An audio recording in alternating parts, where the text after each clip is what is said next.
landi na ito. Kahit kailan.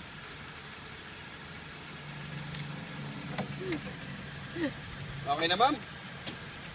Makibayad na lang po sa cashier, ma'am. Okay na, ma'am. Kabalang mukha nyo. Ngayon, patay ng makina.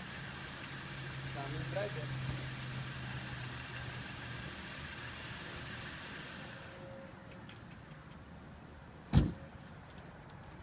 Approve.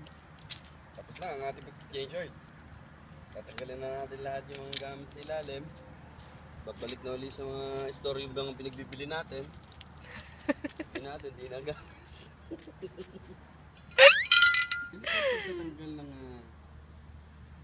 Pagtatanggal ng pagpapabunot, ganito ang gamit. So, tanggalin niyo yung bunot.